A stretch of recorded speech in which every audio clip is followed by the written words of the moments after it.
The first sound I heard that morning was not the usual wind through the pines or the low rumble of my cattle, but the metallic screech of my main ranch gate slamming shut behind a convoy of buses, vans, and pickup trucks unloading hundreds of strangers onto my property while Karen, the self-appointed queen of entitlement, barked orders through a megaphone as if she were leading a military operation. And I stood on the porch barefoot with a mug of coffee watching in disbelief as 500 people trampled my pasture like a music festival gone rogue, their coolers and inflatable pools spilling out like an invasion, the sheriff's cruisers already rolling up with their lights spinning red and blue, the deputies stepping out and laughing at the sheer absurdity of it all, and somewhere between the squeal of brakes and the crunch of boots on gravel I realized the story had begun without me, that my quiet ranch had been transformed into a riot stage overnight, and that I had no intention of letting any of them leave without paying the price.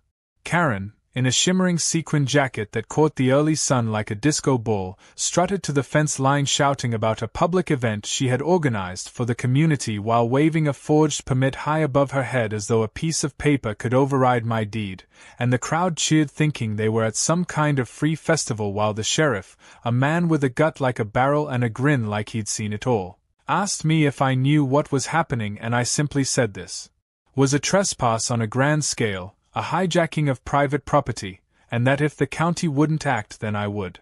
The absurdity kept mounting, drones buzzing overhead filming the chaos for social media, Karen installing a giant inflatable arch that said "Welcome to the Ranch Party," food trucks parking in my hay field, and a DJ setting up speakers on my corral roof while my horses snorted in disbelief, and yet all of it made a strange kind of sense because Karen had been pushing me for months to open the ranch to the neighborhood and I had told her no. So this was her revenge, and now she had overplayed her hand.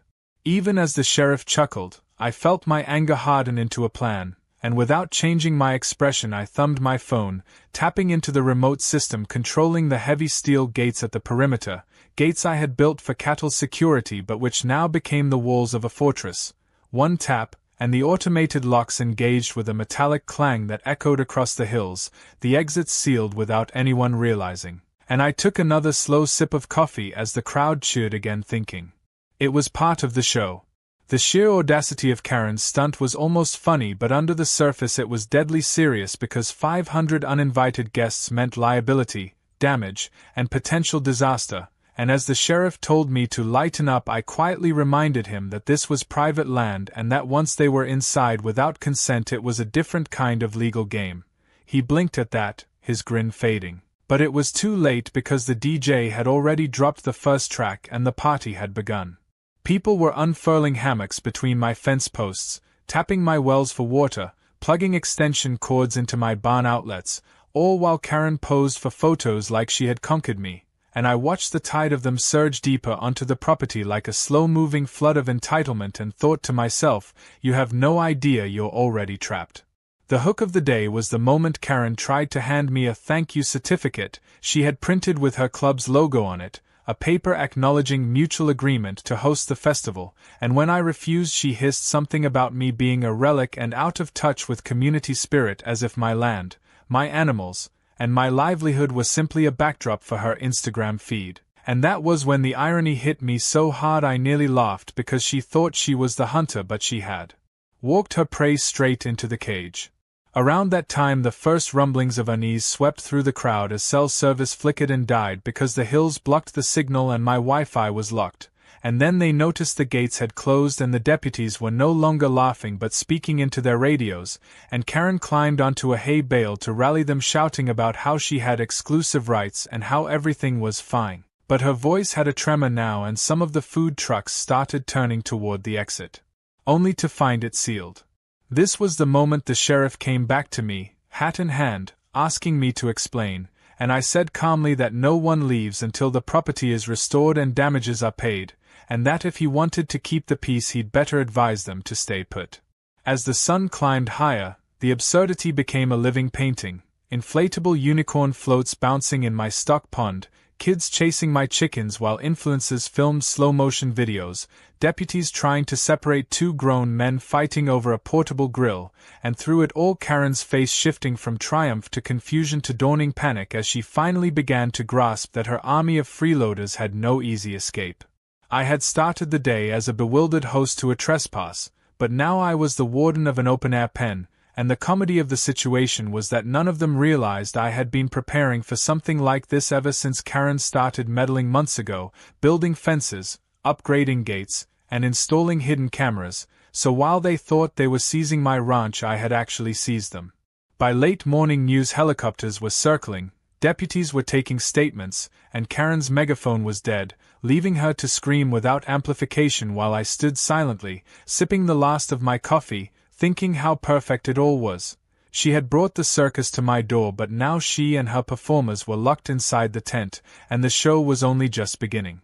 This was the hook that would set the tone for everything to come, the moment of dramatic, funny, emotional, and situational conflict rolled into one giant spectacle, and as I turned toward the house to plan my next move, I knew the next few days on my ranch would test not just my patience but the very limits of how far someone like Karen could be pushed before she cracked under the weight of her own arrogance. The morning after that explosive first confrontation, the ranch was eerily still for a moment, the kind of quiet that comes when 500 uninvited people finally realize they are penned in and waiting for instructions, and from my upstairs window I could see the strange human tide of tents, parked vehicles, and inflatable couches spread across my fields like a misplaced refugee camp, while Karen stood on the hood of a food truck gesturing wildly at a crowd that was no longer cheering but listening with wary eyes. I poured my coffee slower this time, savoring the small satisfaction of control returning to my hands, and thought back to how it had all started, months before this insane spectacle, when Karen first began sniffing around my property pretending to be interested in community events but really testing my boundaries like a wolf testing a fence. She had tried to buy an easement for her club, then tried to register my private road as public access, then complained to the county about my gates and signage, but every time she lost she came back with a new tactic, and I should have known this festival scam was coming when she began asking neighbors to RSVP for a big surprise and promising an open ranch party on my land. I had lived here long enough to know that city people who moved out this way often mistook the openness of the hills for ownerless space, but I had also learned to plan ahead, so while she was designing her flyers I was quietly fortifying my perimeter, adding thicker hinges to the gates, burying steel posts at the property line, and wiring up cameras to cover every angle, and now those precautions were paying off. Down below I could see the sheriff's cruisers still parked at the edge of the road, the deputies looking tired and annoyed, one of them leaning on the hood as Karen tried to explain to him how she had rights as an organizer and how I was violating something or other, but the deputy just held up his hands and pointed to the deed I had already shown them and the footage on my phone proving they had entered without consent. And the more she talked, the more she lost the crowd. From my porch I could hear the first grumblings of dissent among the guests as people realized there were no water refill stations beyond the few spigots near my barn, that the food trucks only had enough supplies for one night, that the promised VIP tents Karen had advertised were just my open pasture, and that cell service was almost non-existent. A man in a straw hat approached the sheriff asking to be let out, but the deputy shrugged and said the gates were under private control, and when the man tried to drive his van toward the exit he found my new cattle grid and steel barrier blocking the way. I stayed quiet because I knew this was the phase of disbelief, the phase where they all thought some authority would magically intervene, and I wanted them to simmer in it, to watch their self-appointed leader scramble for answers. Karen climbed onto another truck bed with her megaphone, the batteries dying, and started promising everyone that she had backup generators and more food trucks coming, but her voice cracked and people shouted back at her asking where the restrooms were, when the showers would be built, and how they were supposed to sleep on the ground in 90-degree heat. This was the escalation I had been waiting for, the moment where their entitlement collided with reality, and I leaned on the porch railing like a theater critic watching a bad play reach its second act. Even the news helicopters circling above were losing interest, drifting off to cover a car chase in town, leaving Karen without the audience she had hoped for. That was when I decided to take the next step of my plan. I walked calmly to my barn, flicked the breaker on the main water pump feeding the outer troughs, and locked it with a padlock. It wasn't cruelty, it was control. They still had access to water in the central spigot near the barn, but they would have to come closer, pass under my cameras, and look me in the eye to get it. From the upstairs window I watched them notice the change, a ripple of frustration passing through the crowd as they tried their hoses and found them dry, as they lifted their phones and found no bars. Karen tried to spin it as technical difficulties, but no one bought it, and a group of younger guys with tattoos began demanding refunds, something that made me laugh because the entire event had been pitched as free. In the corner of the field a yoga group attempted to keep spirits high by doing stretches but gave up when someone's dog ran off chasing my goats, and the absurdity kept compounding like a slow-building comedy skit. By noon the sheriff called me over to the gate, his hat pulled low, his expression different now, a mix of resignation and concern. He said he'd tried to call the county attorney but it was Saturday and nobody wanted to touch it, and that as far as he could see it was a civil trespass on a massive scale and he wasn't going to order me to open my gates. I thanked him for his honesty and told him I wasn't trying to hurt anyone but that property rights had to mean something, and he nodded slowly, maybe realizing that if he were in my boots he'd do the same. When I returned to the porch Karen was waiting at the foot of the steps, sweat beading on her forehead, her sunglasses slipping down her nose, and she tried to smile but it came out brittle as she said we could work something out if I would just let everyone leave. I told her flatly that everyone could leave as soon as they paid for the damage to my land, the water they had used, the electricity they had siphoned, and the disruption they had caused, and that I had already documented every vehicle license plate with my cameras. Her mouth opened but no words came out, and I turned and walked back inside. The next few hours were a strange blend of chaos and negotiation. People knocked on my door asking to use the bathroom, to charge their phones, to buy bottled water, and I began selling small bottles for outrageous prices, not because I needed the money but because I wanted them to feel the cost of their entitlement. Some of them laughed nervously and paid, others cursed and stormed off, but gradually the mood shifted from party to standoff. Karen tried to hold a meeting under the big oak tree to calm everyone down but it devolved into shouting as her followers accused her of lying and asked why she had claimed the ranch was partnered with her club. I stood on my porch watching like a judge presiding over a courtroom where the defendant was her own worst witness. As dusk approached, the heat began to drain the energy from the crowd. The inflatable pools sagged, the DJ stopped playing music, and a few people started walking the perimeter looking for gaps in the fence only to find new steel posts and hidden barbed wire where they hadn't noticed before. I kept the lights of the ranch house on, a beacon of normalcy in the midst of their encampment, and waited for the inevitable breaking point. That night, as the sun bled into the horizon, the sheriff finally drove off leaving only a single cruiser parked nearby, and Karen's once thriving crowd was now huddled in small groups muttering, their cars turned into makeshift barricades, their trash piling up, and the distant lowing of my cattle echoing like a warning. I sat by my window jotting notes, recording footage, preparing for the next step. They had arrived as a conquering army, but now they were a disorganized mass of strangers with one increasingly desperate leader, and I had them exactly where I wanted them, the second act of my plan unfolding like a slow trapdoor opening beneath their feet.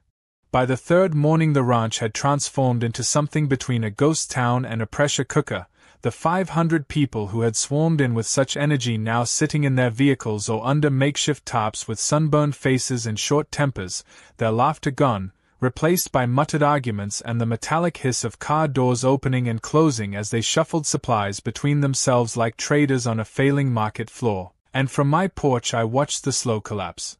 With the detached calm of a man who had been underestimated one too many times and had learned to bide his time.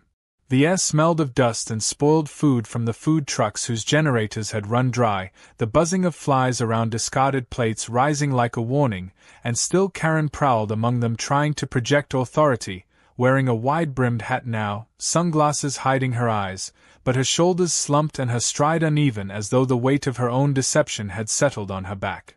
I started the day by walking the perimeter, making sure every gate was still locked, every hinge still tight, the steel posts I had buried in the ground glinting in the morning light like the ribs of some giant animal, and as I walked I could hear snippets of conversations drifting over the fields, people blaming Karen, blaming the sheriff, blaming each other, but no one blaming me because they all sensed I was no longer just a landowner but something like a force of nature they had provoked.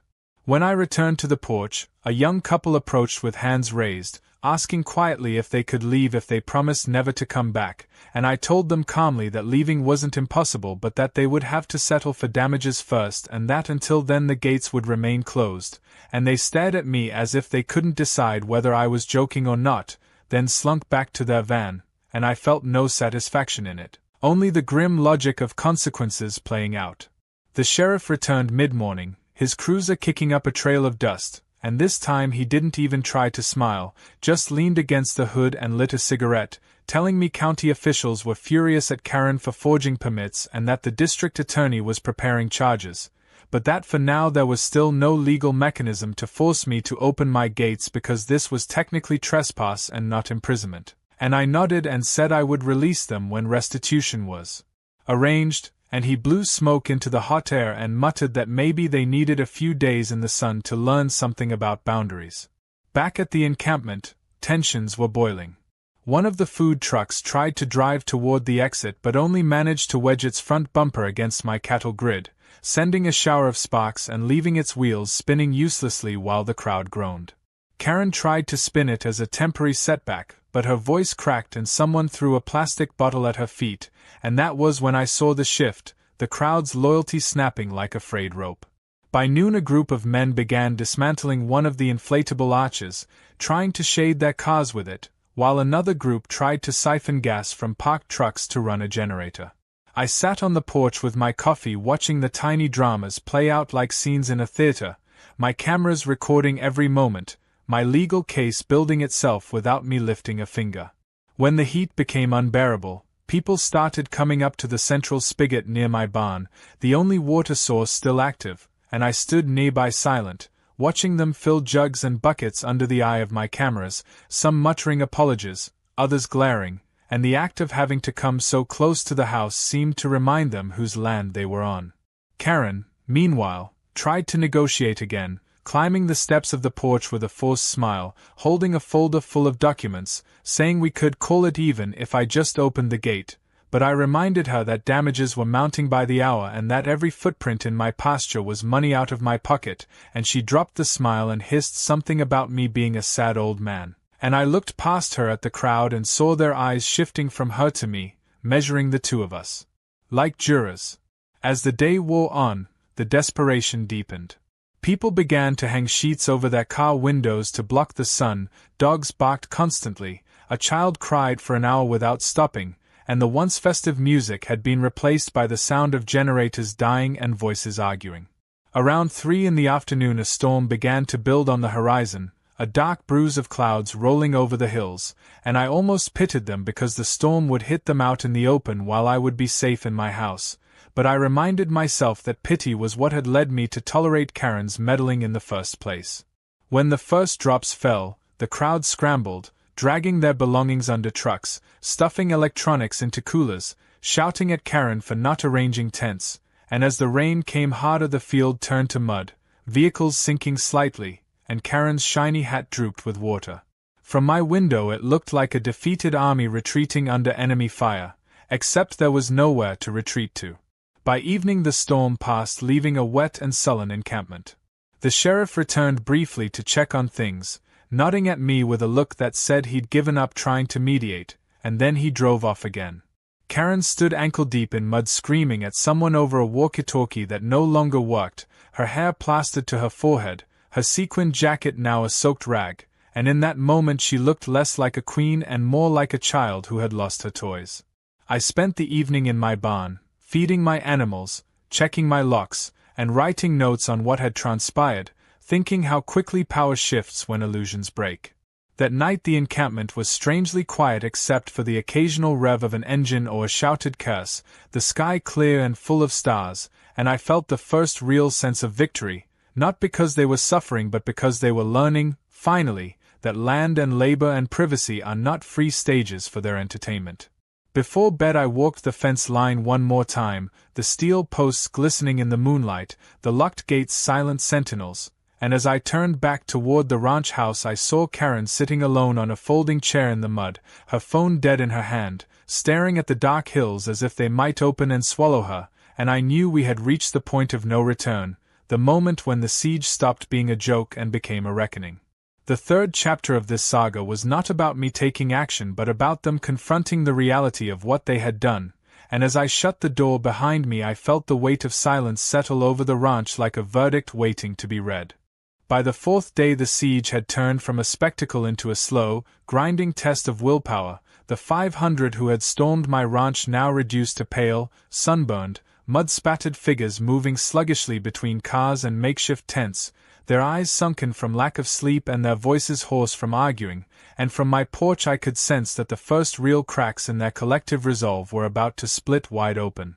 The previous day's storm had left puddles and mud that baked into a crust under the rising heat, the food trucks had run out of supplies entirely, and the portable generators lay silent like dead beetles. Karen still tried to maintain a facade of leadership, but her megaphone was long dead and she was reduced to shouting at small knots of people who mostly ignored her now, focusing instead on scavenging whatever food and drink they had left. I had expected the moment to come when hunger would break the illusion, and now it was here.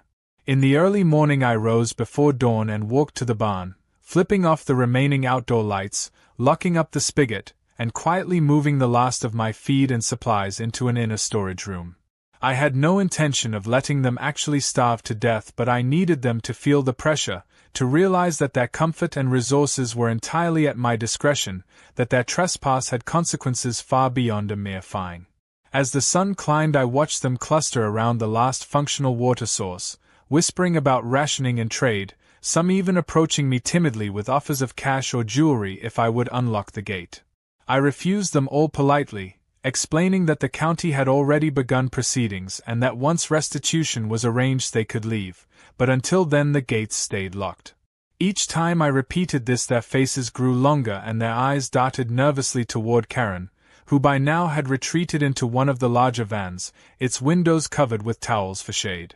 Around mid-morning a group of about 20 guests formed a kind of ad hoc committee, walking up to the porch to plead their case, and I stood there listening as they explained how Karen had promised them an all-inclusive weekend, how they had been misled, how they needed to get back to their jobs and families. I told them calmly that they were welcome to leave once the damages were paid and that I had documented every vehicle and every individual for the county. Their leader, a middle-aged man with a baseball cap, asked if they could at least have some food. I told him they were free to forage the wild mesquite and prickly pear, but that the barn and house were off limits. When they trudged back to their cars, shoulders slumped, I knew the psychological shift had begun. The irony of the situation kept hitting me. Only a week ago Karen had been telling anyone who would listen that I was a recluse hoarding land, that I should share the ranch, that nature belonged to everyone.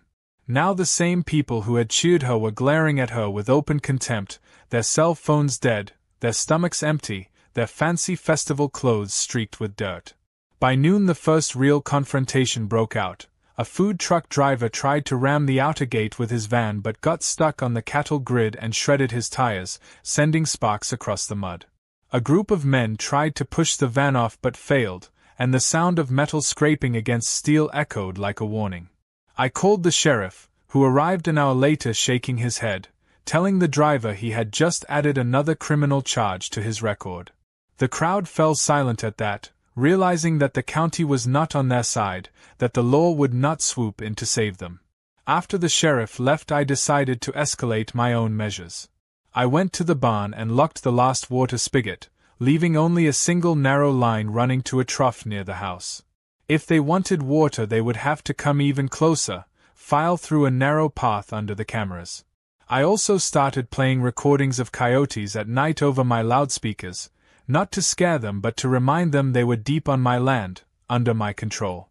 That evening as the sun began to dip I watched from my upstairs window as the crowd huddled, some lighting small fires from broken pallets, others digging shallow pits in the mud for latrines, the whole encampment devolving from a party into a survival camp. Karen tried to organize a community kitchen with the last of the dry snacks but people shouted her down, calling her a fraud. Two men began pushing at the fence but backed off when they saw the steel posts anchored deep in the ground. A woman wept openly near the gate, clutching her phone like a lifeline.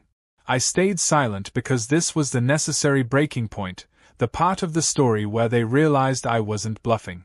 As darkness fell, the stars came out sharp and bright, the night air cooling, and I sat on the porch sipping water from a thermos while my cameras whirred quietly. Across the field I could see shapes moving, restless shadows pacing like animals in a zoo. Someone tried to start music, but their speaker died after a few minutes. The absurdity reached a peak when a small group dressed in glittery festival costumes staged a mock protest near the barn, holding up signs they had scribbled on cardboard, but no one joined them and they eventually slunk back to their cars. I spent the night checking my locks, feeding my animals, and watching the monitors in my kitchen, each camera showing another angle of the trapped crowd. I could see Karen in one of the vans, her head in her hands, her shoulders shaking.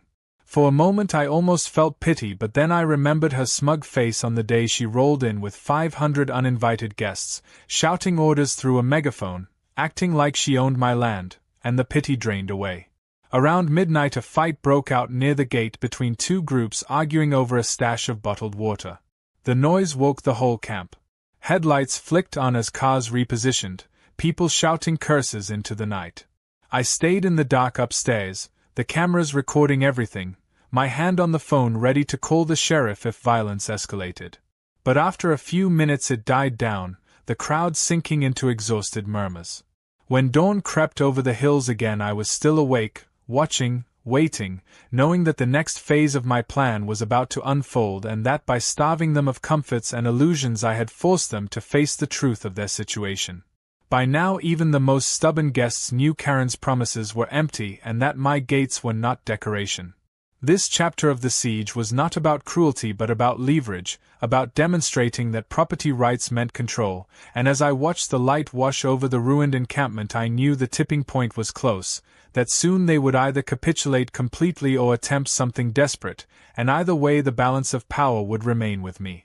By the fifth day the spectacle on my land had turned into a public scandal, the photos from the first 2 days now circulating online and local stations showing aerial shots of the 500 trapped on my ranch like a modern-day cautionary tale, and although the news trucks could not get onto my property they parked on the county road beyond the outer fence, their long lenses capturing every detail of the unfolding siege while reporters speculated about hostage situations and private militias even though it was all legal trespass and my gates remained locked by right.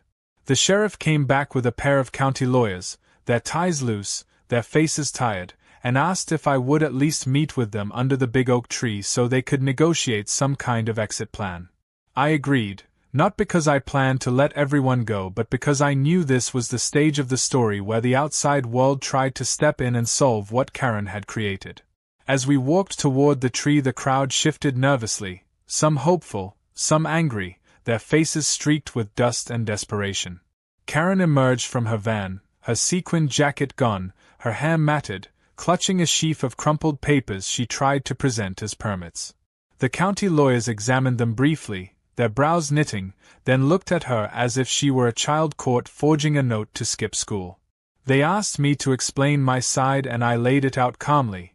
The trespass, the forged permit, the documented damages, the theft of utilities, the mounting cost of cleanup. I pointed to my cameras, my legal deed, the county maps, all of it airtight.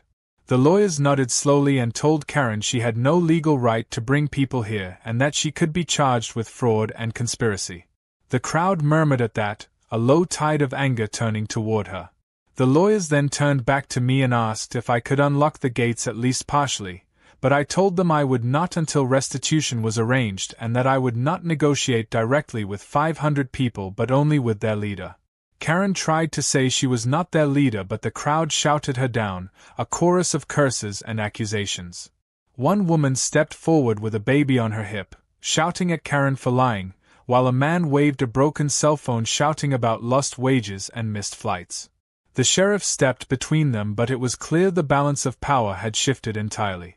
I watched it all with a kind of grim satisfaction, the culmination of days of patience and planning. When the lawyers tried to insist I had to let emergency vehicles in, I pointed out that my gates were wide enough for ambulances and that no one had been harmed, and the sheriff backed me up reluctantly. As the sun rose higher and the negotiations fell apart, the crowd began to splinter.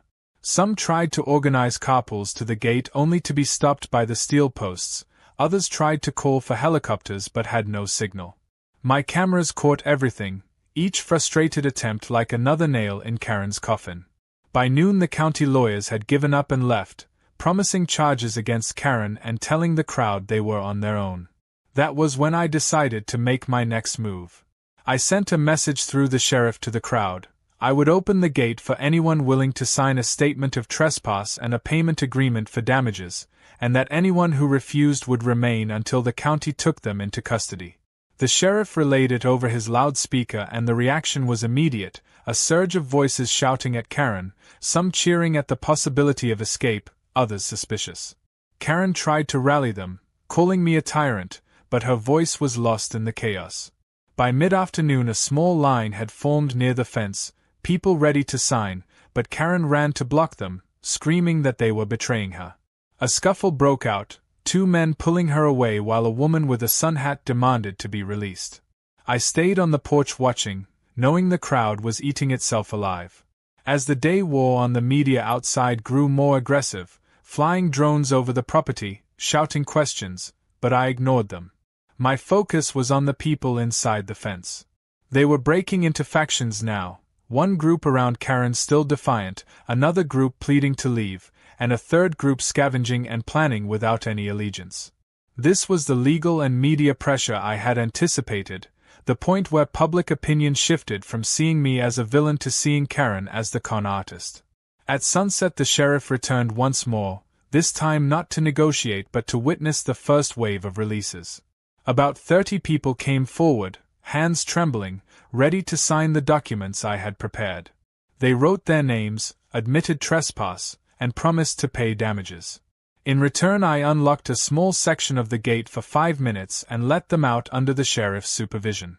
They drove off slowly, some crying, some glaring at Karen. The crowd roared as the gate closed again, some shouting they wanted to go too, others accusing me of playing games. But it was no game, it was the turning of the tide. Karen now stood almost alone, surrounded by a dwindling group of loyalists. She tried to shout about lawsuits and revenge, but her voice cracked and died. Night fell with an uneasy quiet. The fires burned low. I could see her silhouette pacing near the van, gesturing wildly at the few people still listening to her. Beyond the fence the news truck's lights glowed in the dark like a line of candles. I went inside and watched the footage from the day, each clip a legal shield for what was coming next. Before bed I checked the locks once more and thought about how swiftly power collapses when it is built on fraud. They had come to my ranch thinking it was theirs to use, but now they were clamoring to sign papers to escape. Karen, who had once strutted with a megaphone, was now cornered in her own lies, and the sheriff who had once laughed at the absurdity now stood grimly recording statements for the district attorney. As I turned off the lights and looked out at the dark field one last time, I felt a surge of quiet resolve. This was not about vengeance anymore, but about setting a precedent, about showing that rural landowners were not defenseless against mobs of entitlement. I closed the blinds and went to bed knowing Chapter 5 of this saga had ended with the tables fully turned, the media pressure mounting, the legal trap closing, and Karen's little empire of deception crumbling under the weight of its own arrogance while my gates stood firm, steel and silent under the stars. By the 6th day the scene on my ranch had mutated into a surreal kind of carnival of desperation, the remaining crowd no longer a unified force but a scattering of factions competing for scraps of food, shade, and information, their cars rearranged into barricades and their tents shredded by wind, and from my porch I watched the collapse unfold like a slow-motion experiment in human behavior under pressure. The 30 or so who had signed the trespass papers and been allowed to leave the day before had ignited a wildfire of tension among those left behind, and now every conversation was punctuated by shouting, accusations, and frantic debates about whether to cave and sign or to hold out with Karen. The sheriff had stationed one cruiser outside the gate full-time, its lights off but its presence a quiet reminder of the law, and news drones still buzzed overhead, but the rest of the world had begun to lose interest, moving on to fresher stories. Inside the fence the air smelled of diesel and sweat, and the sound of human voices had taken on a sharp, brittle edge. Karen still tried to command her loyalists, but they had dwindled to a couple dozen exhausted faces who huddled around her van like refugees around a dying fire. I rose early and walked the perimeter again, noting where someone had tried to dig under the fence only to hit buried stone, where another had tried to cut a post only to find reinforced steel, and where still others had scrawled angry messages in chalk on the ground. My cameras caught it all, their feeds flickering across my monitors inside the house like security footage of a prison yard. I could feel the shift coming, the moment when the last illusions would crumble. By mid-morning a group of former Karen supporters broke ranks and stormed up to the gate, shouting that they wanted out, demanding to sign whatever was necessary. I called the sheriff, who arrived with fresh paperwork, and under his watch I let another wave of 40 leave. The line at the gate stretched like a snake, people clutching IDs, muttering about lawsuits but still signing, their eyes darting toward Karen as if ashamed. Karen tried to rally them with talk of class action suits and media sympathy, but no one listened. Her own body language betrayed her. She hunched, arms wrapped around herself, eyes darting.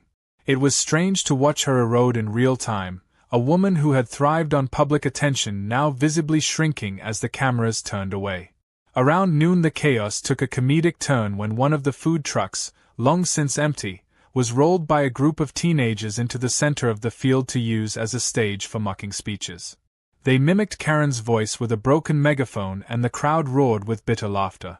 Karen tried to intervene but slipped in the mud and landed on her knees, her sunglasses flying off, and someone caught it on a phone battery they'd been hoarding for days. The image of Karen falling, once the queen of the festival now a mudded figure on all fours, spread through the crowd like a signal that the era of her control was over. I watched it unfold with an expressionless face but inside felt the dark satisfaction of justice closing its jaws. This was not cruelty for its own sake but the logical outcome of arrogance colliding with reality. As the afternoon wore on the mood shifted from chaos to resignation. People formed small clusters, trading stories about how they'd been fooled, how they'd thought the ranch party was legitimate, how they'd ignored the signs at the entrance. Some even began approaching me to apologize, to offer to help clean up, to promise to testify against Karen. I told them calmly that they would have that chance in court, but for now they needed to clear the property and sign the paperwork. With each group that left the field became emptier, the sound of engines starting and gravel crunching echoing across the hills. By evening only about 100 people remained, mostly Karen's diehard loyalists and those too stubborn or embarrassed to sign. The sheriff suggested we wait them out overnight, and I agreed, knowing the pressure would only build in darkness. That night was the strangest yet. With so few left, the field felt like a haunted carnival, dark shapes huddling under cars, a single battery-powered speaker playing faint music, dogs barking at shadows. I stayed awake in the kitchen watching my monitors, each camera showing another angle of their unraveling. Around midnight Karen made one last desperate speech, standing on the hood of her van under the pale moonlight, shouting about justice and rights and lawsuits, but her voice was hoarse and the words tumbled out in fragments. The few who still listened sat cross-legged in the mud like a cult awaiting a prophecy that would never come. When she climbed down she stumbled and for a moment leaned against the van as if dizzy. A small group of defectors approached my porch just before dawn, asking if they could leave now and offering to clean the pasture before they went. I told them to line up at the gate at sunrise. By then the sky was paling and a cool breeze swept the field, carrying away the smell of sweat and fuel, leaving only the damp earth and the faint scent of sage. It struck me then how quickly a mob can form and dissolve, how thin the veneer of entitlement can be when cut off from its comforts. As the first rays of sun hit the gate the sheriff arrived again, paperwork ready. Another 30 people signed and drove away, leaving Karen with a handful of holdouts. I watched her watch them go, her face blank, her eyes red-rimmed. She did not try to stop them this time. The morning passed in silence except for the sounds of engines starting and the squeak of the gate opening and closing. With each departure my land grew calmer, the chaos receding like a tide. By midday fewer than 50 people remained, scattered across the field like lost travelers. Karen sat alone on a folding chair, head down, hands clasped, her once commanding presence reduced to a single figure waiting for the inevitable. The sheriff came to my porch, tipped his hat, and said it wouldn't be long now. I nodded, feeling not triumph but a kind of exhausted clarity. This was never about revenge, only about boundaries, about refusing to be steamrolled by a sense of entitlement. That afternoon a cool wind swept across the hills and the last of the news drones departed, leaving only the sounds of birds and the creak of fence posts. The remaining holdouts finally approached the gate at dusk, their faces hollow, their steps slow. Karen stayed behind, still in her chair, refusing to move. I told the sheriff to handle it and went inside to feed my animals. When I came back out, the gate stood open, the holdouts gone, and Karen still seated alone, her van packed but her hands empty. The sheriff looked at me and shrugged. We both knew the moment of final confrontation was near. As the sun set behind the hills, casting the field in long shadows, I felt the weight of the week settle on my shoulders, the surreal saga of 500 trespasses dwindling to one stubborn figure. I went back inside, shut the door, and sat at my table listening to the quiet, knowing Chapter 6 had ended not with a bang but with the soft rustle of a crowd dispersing, the siege dissolving, and the last act about to begin. By the 7th day the once chaotic field that had been crammed with 500 trespasses was now eerily empty except for a scattering of tire tracks, deflated inflatables, broken folding chairs and the one stubborn silhouette of Karen sitting in her folding chair near the van, the morning sun glinting off the windshield as if to frame her in a silent spotlight. And from my porch I felt the strange gravity of a week's worth of siege coming to its final reckoning. The sheriff arrived early, alone this time, his cruiser pulling up slow, engine ticking as it cooled, and he stood beside me for a moment looking out over the deserted pasture as if to convince himself that the circus had actually ended. He said the district attorney had filed charges, that arrest warrants were being drawn up for fraud, trespass, and forgery, and that the county was preparing a clean-up team but they wanted Karen off the property first. I nodded, not taking my eyes off her. She hadn't moved for hours, a small cooler at her feet, her sequin jacket folded across her lap like a banner of surrender, but her back was still straight, her chin still tilted, the posture of someone clinging to an image of control even as the world stripped it away. I walked down the porch steps slowly, boots crunching on the gravel, each footfall loud in the quiet, and when I reached the edge of the field I called her name once, my voice carrying easily in the still air. She looked up, eyes rimmed with red but defiant, and for a moment we just stared at each other, two adversaries at the end of a duel that had never involved weapons but had nevertheless left scars. I told her the sheriff was here to escort her off my property, that the charges were real, that the crowd had gone, that the game was over. She gave a dry laugh and said she had expected me to gloat, but I said there was nothing to gloat about, only consequences. She muttered that I had ruined her life, that she had been trying to build a community event, and I reminded her of the forged permit, the trespass, the damage. Her eyes flickered with something, shame, maybe, or fury, but she said nothing. The sheriff stepped forward then, voice calm but firm, reading her the charges and asking her to stand. She rose slowly, her movements stiff, and for the first time since this began she looked small, her shoulders slumped, her hands trembling slightly as she set down the cooler and stepped away from the van. He told her she was under arrest and she whispered something I couldn't hear, then allowed him to cuff her without protest. The surreal sight of Karen, once queen of the megaphone, now being led toward a waiting cruiser in handcuffs under the endless sky felt like the closing of a loop, a living proof that boundaries mattered. I watched in silence as he guided her across the field, her boots sinking into the mud left by the storm, and when she reached the cruiser she turned her head to look back at me, her expression unreadable, then ducked inside. The door shut with a muted click and the engine started, a low rumble that seemed to echo off the hills. As the cruiser drove off down the county road a flock of birds lifted from the trees, the only applause for the end of this absurd chapter. I stood there for a long time, the wind picking up strands of hay and bits of trash, thinking about how quickly things can escalate from a simple property dispute to a national spectacle, and how thin the line is between community and chaos. Back at the house I began to clean up, walking through the wreckage of the encampment, picking up broken chairs, discarded water bottles, scraps of cardboard signs. It was slow work but strangely meditative, like sweeping away the last traces of a bad dream. The sheriff returned later in the afternoon to help document the damage for insurance and county records. Together we walked the property, photographing the ruts in the soil, the crushed fences, the burned patches of grass where they had lit fires. He shook his head at the scale of it, muttering that he had never seen anything like it in his 20 years of law enforcement. I told him I hoped he never would again. As we worked, a few neighbors stopped by at the outer gate, bringing coffee and sandwiches, offering to help clean, telling me they had watched the whole saga on the news and were amazed at how I had handled it.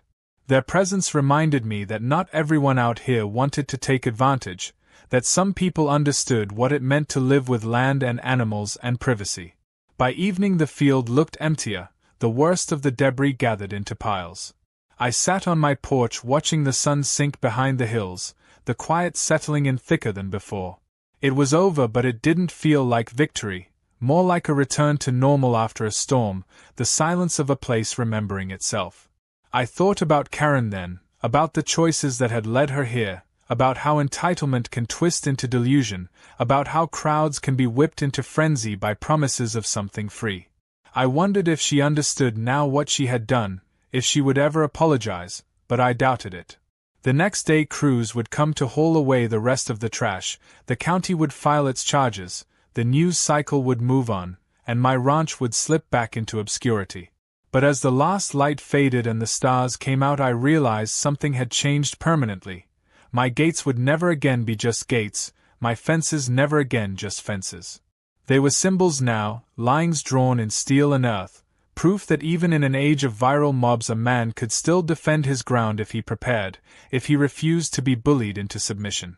As darkness deepened and coyotes howled in the distance, I closed my eyes and exhaled, the tension of a week draining away, knowing that Chapter 7 of this ordeal had ended with a reckoning, a balance restored, and a lesson etched into the dirt of my fields and the memory of everyone who had crossed my. The 8th day dawned with a thin mist rising off the pasture, the sun burning it away in pale streaks as if erasing the week that had just unfolded, and for the first time in days the ranch sounded like itself again, the lowing of cattle, the flap of barn doors in the breeze, the faint hum of insects waking under the grass, no more shouting crowds or thudding music or desperate arguments, only the quiet rhythm of a place returning to its natural order. Karen was gone, driven away in the sheriff's cruiser the day before, and what remained on my land was the aftermath of her invasion, a kind of archaeological site of entitlement with its deflated inflatables, abandoned chairs, tire tracks etched into my soil, and piles of trash stacked at the edges of the field. I walked through it at dawn, boots crunching over broken plastic cups and bits of soggy cardboard, the air smelling of damp earth and cooling ash, and I felt a strange mix of exhaustion and clarity, like the hush after a thunderstorm. The sheriff had called me late the previous night to say she was being held on multiple charges and that many of the attendees had already signed affidavits describing her fraud, and he sounded almost relieved, as if the entire county had been holding its breath during this absurd siege. I thought about how just a week ago I had been a man sipping coffee on his porch, waking to the sound of strangers trampling his land, and how in the space of 7 days I had become the unwilling warden of a mass trespass, then the symbol of a property rights standoff splashed across social media. As I collected trash and rolled up abandoned tents, I could feel the weight of that transformation. Neighbors began to arrive mid-morning, parking their trucks along the county road and coming in through the side gate, bringing gloves and garbage bags, nodding silently as they joined me in the cleanup. We worked without much talking, the sound of plastic crinkling and debris piling into bags a steady counterpoint to the birds overhead. Some of them had watched the whole thing from their own porches or on the news, and now they wanted to help restore the land, a quiet show of solidarity. One older man handed me a thermos of coffee and said I'd done something nobody else would have dared, and I just nodded, not feeling like a hero but like someone who had been backed into a corner and refused to move. By noon a county cleanup crew had arrived with a flatbed and a skid steer to haul away the largest debris. They walked the field with clipboards, noting damages, shaking their heads at the gouged soil and the broken posts, but promising the county would pursue restitution. As they worked I began to plan how I would rebuild, reseeding the pasture, repairing the fences, repainting the barn siding that had been scuffed with graffiti. I thought about installing even heavier gates and adding new camera angles, not out of fear but as a statement, a quiet sign that my land was not a stage. Around mid-afternoon the news trucks finally departed, the last drones buzzing off into the blue sky, leaving behind only the sound of the wind. The sheriff stopped by once more, bringing me a sealed envelope from the district attorney containing the first round of restitution agreements signed by attendees, a legal paper trail that would fund part of the cleanup and repairs. He said Karen's lawyer was already negotiating a plea and that she would probably never be allowed to organize an event again. I thanked him and shook his hand, both of us standing there in the empty field where days ago he had laughed at the absurdity of it all. Now he was quiet, respectful, maybe even a little chastened by how it had played out. When he left I stayed behind, leaning on my fence, watching the last of the debris being loaded onto trucks. As the sun slid toward the horizon the field looked raw but open, the scars of the week still visible but no longer hidden under chaos. It felt like standing at the edge of a stage after the actors had left, the set dismantled, the curtain drawn.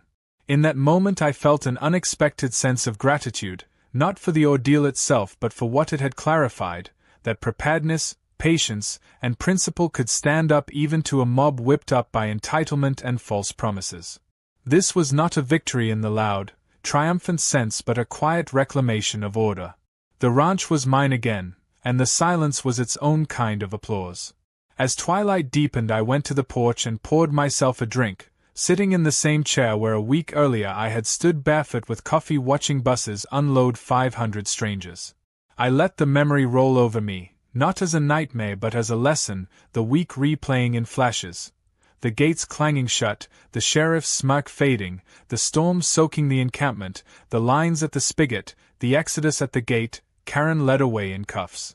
Each moment a bead on a string of cause and effect, none of it inevitable but all of it earned by choices, hers and mine. Night came with a clear sky and a bright moon, and the coyotes sang in the hills like they had been waiting all week for the noise to stop. I thought about the future then, about how I would tell this story to friends, how it might become a kind of local legend, how maybe it would warn the next Karen who thought someone's private land was an open playground. I thought too about the people who had come uninvited, how some of them had apologized, how some had signed and left quietly, how others had tried to ram the gates. I wondered what they had learned, if anything, and if they would remember the week they spent locked inside a ranch they thought they had conquered. As I finished my drink and stood to go inside, I glanced one last time at the empty field under the moonlight and saw it as both a scar and a canvas. Tomorrow the cleanup would continue, the grass would regrow, the fences would be rebuilt, and the story would fade from headlines into memory, but the line had been drawn and held, and for that I felt a deep, steady pride. Closing the door behind me, I left the night to the coyotes and the wind, the ranch once again a living, breathing place rather than a battleground, and I thought of Karen in her cell, the forged permits crumpled and meaningless, the megaphone silent, the illusion broken. The week had begun with her trying to make my home her stage, but it ended with her removed, the crowd dispersed, and my gates standing like sentinels in the dark, proof that boundaries still mattered and that sometimes the quiet resolve of one person was enough to outlast the noise of hundreds.